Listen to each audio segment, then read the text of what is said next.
আপনি কি দাবার গুটি নাকি খেলোয়াড়? উত্তরটা দেওয়ার আগে একটু ভাবুন। প্রতিদিন সকালে 7টায় আপনার অ্যালার্ম বাজে।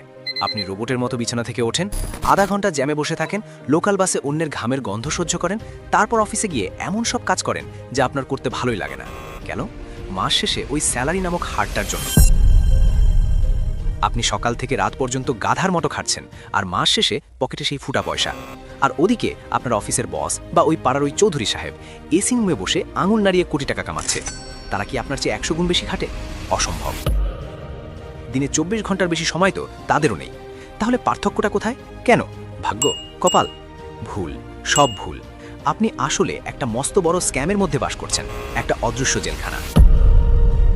ধনীরা আপনাকে দিয়ে সেটাই করায় যা তারা চায়, কিন্তু তারা এটা এমনভাবে করে যে আপনি ভাবেন সিদ্ধান্তটা আপনার নিজের, আপনি ভাবেন আপনি স্বাধীন, কিন্তু আসলে আপনার গলার শিকলটা তাদের হাতে।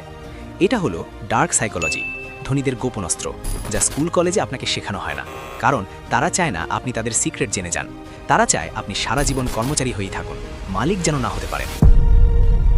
আজ আমি সেই মুখোশ খুলে দেব। আজ জানবেন কিভাবে ধনীরা আপনাকে মানসিকভাবে পঙ্গু করে তাদের রাজত্ব চালায়। কলিজায় জোর থাকলে শুনুন, কারণ সত্যটা হজম করা কঠিন। দুর্বলরা এখান থেকেই ভিডিও বন্ধ করে চলে যেতে পারেন। প্রথম dark secret, the illusion of choice বা নির্বাচনের ধোঁকা। সুপার শপে গিয়েছেন কখনো? টুথপেস্ট কিনবেন, র্যাকে 50 রকমের টুথপেস্ট, লাল, নীল, জেল, নুন দেওয়া, লেবু দেওয়া। আপনি ভাবছেন, বাহ কত অপশন, আমি আমার পছন্দেরটা কিনছি, আমি কত স্মার্ট কনজিউমার। আরে বোকা, আপনি কিছুই চুজ করছেন না। খোঁজ নিয়ে দেখুন, ওই 50টা ব্র্যান্ডের মালিক আসলে ঘুরে ফিরে ওই 2-3টা বড় কোম্পানি। তারা প্যাকেটের রং বদলায়, আর আপনি ভাবেন আপনি নতুন কিছু কিনছেন। শুধু টুথপেস্ট না, মোবাইলের ডাটা প্যাকের দিকে তাকান। 3 দিনের জন্য 10 জিবি নাকি 7 দিনের জন্য 30 জিবি। এমন সব অদ্ভুত অফার দেয় যে আপনার ব্রেন কনফিউজড হয়ে যায়। আপনি হিসাব করতে বসেন কোনটা লাভ, কিন্তু দিন শেষে কোম্পানি জানে আপনি যেই প্যাকই কিনুন না কেন, লাভ তাদেরই হবে। ধনীরা আপনাকে অপশন দেয় না, তারা অপশনের ইলিউশন বা মায়া তৈরি করে। রাজনীতি থেকে শুরু করে আপনার সকালের নাস্তা সবই তাদের ঠিক করে দেওয়া। আপনি আইফোন কিনবেন নাকি অ্যান্ড্রয়েড, এটা নিয়ে বন্ধুদের সাথে তর্ক করেন, মারামারি করেন, কিন্তু খেয়াল করে দেখেছেন কি, দিন শেষে টাকাটা ওই 2টা আমেরিকান কোম্পানির পকেটেই যাচ্ছে। আপনার পকেট শুধু ফাঁকাই হচ্ছে। আমাদের দেশে দেখবেন সিন্ডিকেট করে জিনিসের দাম বাড়িয়ে দেওয়া হয়। পেঁয়াজের দাম 200 টাকা, কাঁচামরিচ 1000 টাকা। আপনি চিল্লাচিল্লি করছেন, ফেসবুকে বড় বড় স্ট্যাটাস দিচ্ছেন, সরকারকে গালি দিচ্ছেন। ধনীরা কি ভয় পাচ্ছে? না, তারা মুচকি হাসছে। তারা জানে আপনি চিল্লাবেন, রাগ করবেন, কিন্তু দিন শেষে ওই 200 টাকা দিয়েই কিনবেন। কারণ তারা আপনার নিড বা প্রয়োজনটাকে জিম্মি করে ফেলেছে। এটাকে বলে ম্যানুফ্যাকচার স্কারসিটি বা কৃত্রিম অভাব তৈরি করা। তারা গুদামে মাল আটকে রাখে, আর আপনি বাজারে হাহাকার করেন। এটাই তাদের খেলা। দ্বিতীয় dark secret, the family trap. অফিসে বস আপনাকে ডেকে বলে, শোনো, এই কোম্পানি তো আমাদের একটা পরিবারের মতো, আমরা সবাই এক ফ্যামিলি। একটু বেশি সময় কাজ করলে কি হয়? কোম্পানির অবস্থা এখন টাইট, একটু স্যাক্রিফাইস করো। শুনতে খুব ভালো লাগে, তাই না? মনে হয় বস আমাকে কত ভালোবাসে, আমার উপর কত ভরসা। এটা হলো কর্পোরেট ডার্ক সাইকোলজি। তারা ফ্যামিলি বা পরিবার শব্দটা ব্যবহার করে আপনার ইমোশন ম্যানিপুলেট করে। পরিবার বললে আপনি টাকার কথা বলবেন না, ওভারটাইম চাইবেন না, বিনা পয়সায় খাটবেন। আপনি যখনই স্যালারি বাড়ানোর কথা বলবেন, তখন এইচআর বলবে এখন বাজেট নেই, কিন্তু ঠিক তার পরের দিনই দেখবেন বস নতুন মডেলের প্রাডো গাড়ি কিনে এনেছে। তখন কোথায় থাকে বাজেট? আসলে বাজেট আপনার জন্য নেই, তাদের বিলাসিতার জন্য ঠিকই আছে। ধনীরা জানে মানুষের লজিক বা যুক্তিকে হারানোর একমাত্র উপায় হলো ইমোশন। তারা আপনার আবেগ নিয়ে খেলে, আর আপনি আবেগের বশে নিজেকে তাদের কাছে বিক্রি করে দেন। তারা আপনাকে দিয়ে পিৎজা পার্টি লোভে কোটি টাকার প্রজেক্ট করিয়ে নেয়। পাড়ার মোড়ের ওই নেতা বা বড় ভাই যে আপনাকে দিয়ে মিছিল করায়, রোদের মধ্যে দাঁড় করিয়ে রাখে, সে কি নিজের ছেলেকে মিছিলে পাঠায়? পাঠায় না। তার ছেলে বিদেশে পড়াশোনা করে, সে আপনাকে ব্যবহার করে, আপনাকে হিরো সাজার সুযোগ দেয়। সাইকোলজিতে এটাকে বলে গ্লোরিফিকেশন অফ স্যাক্রিফাইস, মানে আপনার বোকামিটাকে তারা ত্যাগের নাম দিয়ে আপনাকে খুশি রাখে। তারা বলে দলের জন্য জীবন দিয়ে দাও, আর আপনি বোকার মতো ভাবেন এটাই বুঝি বীরত্ব। আসলে আপনি তাদের ক্ষমতার সিঁড়ি ছাড়া আর কিছুই নয়। তৃতীয় ডার্ক সিক্রেট, ইনফরমেশন অ্যাসিমেট্রি বা তথ্যের অসমতা। চৌধুরী সাহেব হঠাৎ করে গ্রামের একটা নর্দমার পাশের জমি কিনে ফেললেন, যে জমির দিকে কেউ তাকাতও না। সবাই হাসাহাসি করল, চৌধুরী পাগল হয়ে গেছে, টাকা কামড়ে ধরেছে। 6 মাস পর দেখা গেল সরকার ওদিক দিয়ে নতুন হাইওয়ে বা মেট্রো রেলের লাইন বানাচ্ছে।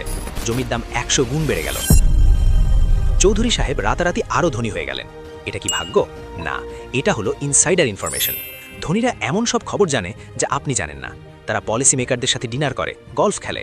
তারা জানে ডলারের দাম কবে বাড়বে, শেয়ার বাজার কবে পড়বে। শেয়ার বাজারের কথাই ধরুন, যখন সব টিভি চ্যানেল পত্রিকা বলে শেয়ার বাজার এখন তুঙ্গে, এখনই বিনিয়োগের সেরা সময়, তখন সাধারণ মানুষ হুমড়ি খেয়ে পড়ে। আর ঠিক তখনই ধনীরা তাদের শেয়ার বিক্রি করে বেরিয়ে যায়।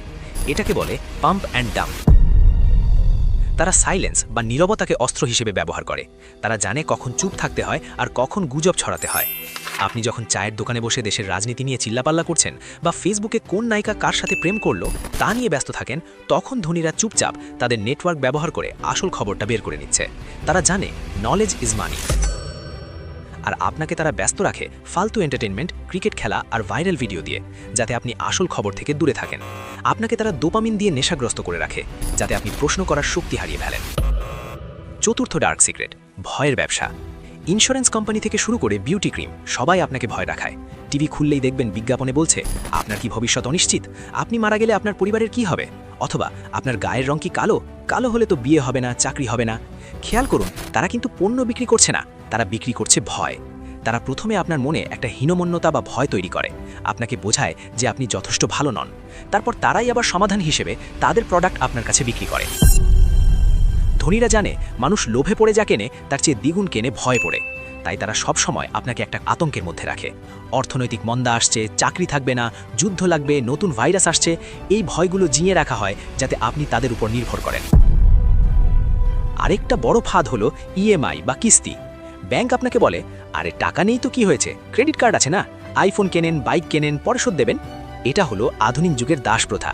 আগে পায়ে শিকল পরানো হতো, এখন পরানো হয় ঋণের বোঝা। আপনি যখনই ইএমআইতে কিছু কেনেন, আপনি ভবিষ্যতে টাকা খরচ করে ফেলেন।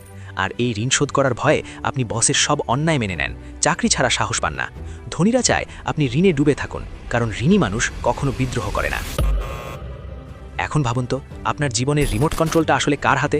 আপনি কি আসলেই স্বাধীন, নাকি একটা সাজানো নাটকের পুতুল? আমি জানি এই কথাগুলো শুনে আপনার রাগ হচ্ছে, মনে হচ্ছে আমি আবোল তাবোল বকছি, আপনার ইগোতে লাগছে।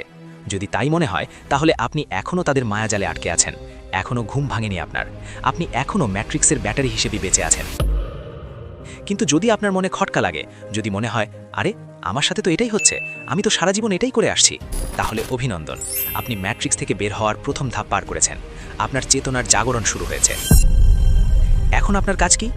আগামী 24 ঘন্টা একটা খেলা খেলুন। নিজেকে প্রশ্ন করুন, আমি যা করছি তা কি আমি নিজে চাই, নাকি আমাকে দিয়ে করানো হচ্ছে? টিভিতে যা দেখছেন, ফেসবুকে যা গিলছেন, এর পেছনে কার লাভ? কেন এই নিউজটা আমাকে দেখানো হচ্ছে?